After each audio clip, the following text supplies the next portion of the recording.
Fitness has now become beyond aesthetics, and it has become a way of life. We will all be lying on our deathbeds without looking even a day older than 50, but nutrition is consistent. Find what works for you. See what you can do with your lifestyle and see what you can be most consistent with. If you're not making the 50, you can have bone broth, you get a lot of protein from there. Strength training is really important for women. You have to strength train.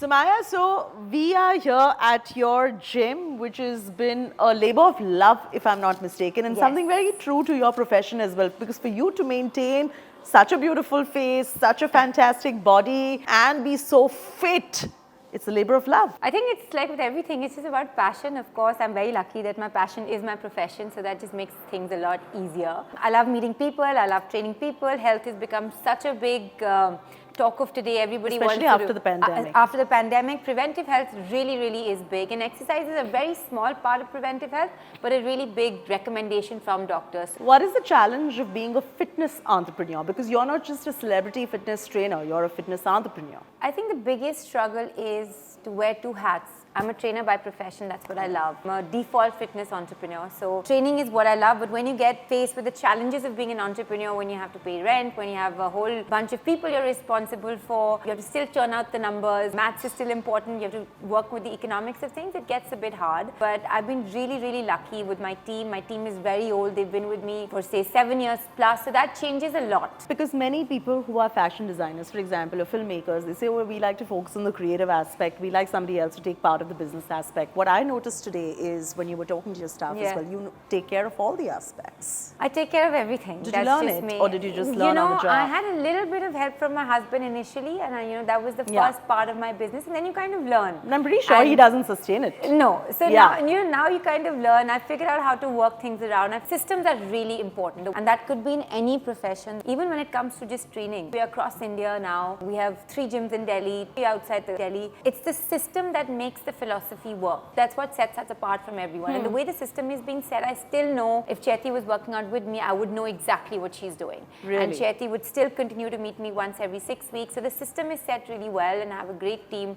that makes sure the system is followed. How important it is for a qualified fitness trainer to be a fitness entrepreneur, because most of the times we see a bit of a disconnect. You have an entrepreneur who starts a gym, but you've got the trainers managing it, and there's a slight bit of a disconnect that I notice. In my profession, very few have been lucky to You're one of the owners. only few, actually. Yeah, very few have been lucky to actually become owners of business. Typically, a gym is always housed by a real estate guy who is looking for revenue, and then he employs. So there's a bit of a disconnect here. Here, I am a trainer and I'm a business owner, so my team can't really bullshit me, right? So I know the groundwork. I know what it means to stretch someone. I know what it means to do one-on-one training, and I genuinely believe that if your quality is on point and if you deliver what you've promised, the business has to work. For a woman, it's very intriguing, and I'm sure this is inspiration going out for all you women out there as well. She's got way too many balls in the air. She's an entrepreneur, she's a celebrity fitness trainer, she's also a mother. In fact, after this, she's leaving to attend to her daughter. How do you manage? Because most people say either you can manage your personal life or you can manage your professional. At the same time, if they do both, they say, oh, we don't have time to even stay fit. I think it's a little bit of learning over the years. I've learned to switch off and switch on. So when I'm at work, I've stopped feeling guilty. When I'm at home, then I am with the kids. But I do have help in the house with my mom-in-law. So I think that's what's really helped me. So now that we know about Sumaya, let's focus a little about fitness also. And fitness, for me, is a way of life. I don't know if you agree with me or not, because when many people say fitness becomes a chore, that's when you go downhill, and that's when you're not being able to even go to the gym and maintain yourself. Is that correct? So, for many people, fitness is about aesthetics, and 99% of people start their journey because it's about aesthetics. Either they need to lose weight or they need to look good. The few that stay, or the many that stay, now it's changing, is only because they also start realizing the other benefits that it gives you. It gives you so much mental clarity, it helps you with your day, it helps you, in the most stressful time, this is the only way to get yourself, anchor yourself and anchor your thoughts. So fitness has now become beyond aesthetics, and it has become a way of life. Can I tell you something? It's quite funny that, we will all be lying on our deathbeds without looking even a day older than 50, but there is so much available for preventive health, including skin, whether it's a Botox, a fillers, each to their own. But having said that, if you look, use nothing all these, against fillers, Botox. that's Do a what I little said. bit of If you it, use have fun, them, of course, live. they're there for a reason, right? So if you are wise about it, you're not overdoing it, you're not underdoing it, there's a really good sweet spot, which actually gives you a lot more benefit than you would ever imagine. Many women try to fight their genetics as well. You can't look fit all the time. At every point in your life, there could be a lot of hormonal changes that you would go through. There'd be a fair amount of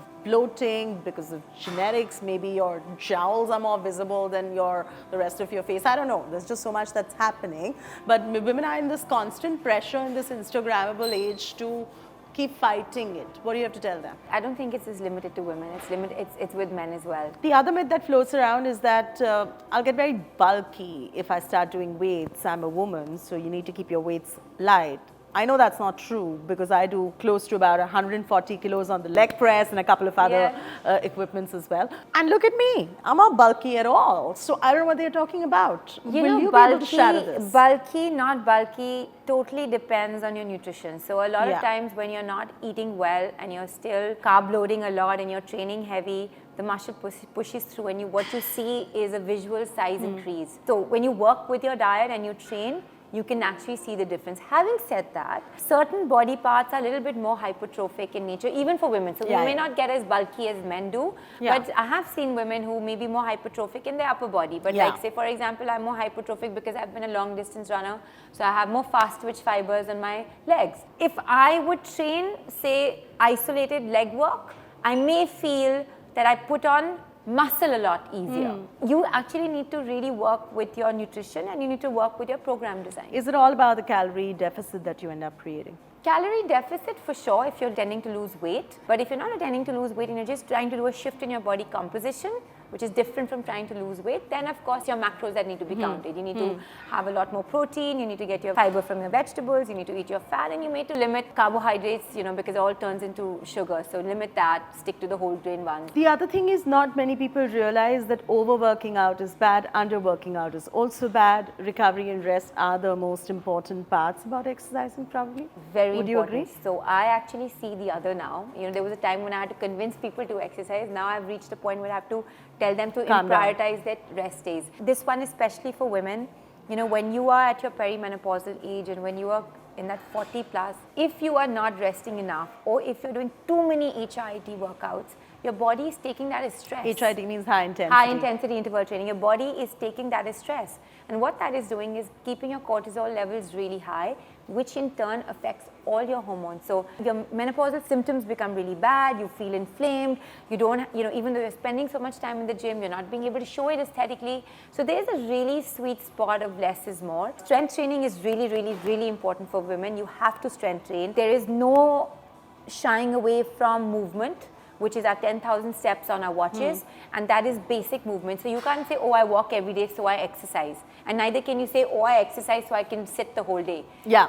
Those 10,000 steps have a very different space in our lives, and the 1 hour or 45 minutes that we spend in the gym has a completely different time. So now you mentioned 1 hour, 45 minutes we spend in the gym, but many people don't have that much bandwidth, or maybe they think, the mindset is such, they think that I'm working so hard, I don't have 1 hour to go to the gym. How can they work out still and be fit? Or do you have to take out that much time? You're talking to someone who's like 20 minutes is good enough. Really? Why? As long as you are, because a lot of times when you're training, there's a lot of waste of time happening on the floor. But if you really, and you try it the next time, wear your headphones, don't listen to anyone, make yourself a schedule, prioritize whatever your rest between sets is, make sure you time it. You will be surprised that in 30 minutes or 20 minutes, your workout is done. Done. Many people feel that looking great and losing weight on the weighing scale equals to a good workout. What do you have to tell I think them? it's changing now, especially You think so? with women. Yeah, of course. If They you are, realize that it's not just about losing weight. Because also if you're 10 kilos away from your target weight, then you do want to lose weight, right? But when you're struggling with those last 2-3 kilos, it's really not about the weight. It's about the body composition. How much muscle do you have versus fat? Yeah. The muscle to fat ratio, that's called body composition, and that's really important. The more muscle you have, the higher your calorie burn, the better you look. You may lose inches. So, in the last 2-3 kilos, don't fret over it. So there's hashtag push your limits that is trending, but don't push your limits if you're not feeling well. These are all questions that have been thrown at me all through my career. Yeah. I think you just have to learn to listen to your body. Yeah. More than even your trainer. On a day, how do I know whether I'm being just lazy or am I listening to my body? Because if I feel fatigued and lazy, that also is me listening to my body. Hey, you know what I mean? But no. The lazy I ones, agree. There's a very thin one, but how do you decide? when you recognize that when you're being lazy, when you actually hit the gym, you actually come out feeling energetic. And there are times where your body is screaming for rest because you're sore, you're not as flexible as you should be because you've trained so much, you can feel the stiffness in your body, and that is when you need to rest. And since you talk about food, I can't help but ask you, there are a lot of fad diets and fad workouts that are trending time and again on social media, and how one cannot be following them blindly, because what suits somebody, anecdotal evidence will be like, okay, it worked for me, that's why it should work for you, but that's not scientific evidence, right? Nutrition is very, very personal. Every time you're embarking upon any kind of a nutrition plan, you need to go under a professional guidance at least once in your life to understand who you are, to understand, you know, what your body requirements are. There's something called recommended daily allowance, which the FDA approved, and then there's something called optimal daily allowance, which is deciphered by how active you are, what you're doing, are you lifting weights, you know, are you on the ground a lot, you know. So that. Number two, gut microbiome has become so important. Everybody's understood how important gut health is for disease prevention.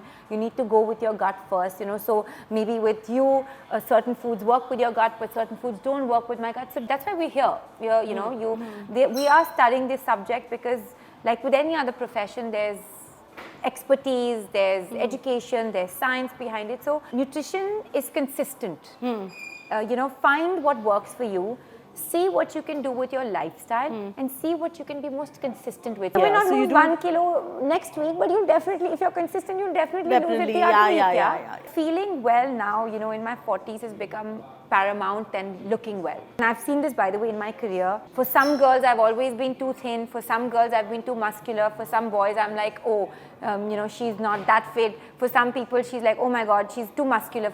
You will never be okay in a generic way for anybody. Why do you even need to please anybody? That's what I'm saying. That's what I'm saying. Suit somebody else's standards. Which is why I'm saying you need to understand. Feeling well is the most important. Yeah, and I think the standards of body types differ from person to person, culture to culture, nation to nation. And I think, like Sumaya said, do what keeps and makes you feel happy and healthy at the same time. Don't be unhealthy. I always keep telling my trainers, it's great that I look a certain way, but for me, the things that I pick up is when I'm wearing 6-inch stilettos and I'm walking down a flight of stairs, I don't feel the need to hold a railing. Yeah. Because, you know, my glutes are strong, my core is working.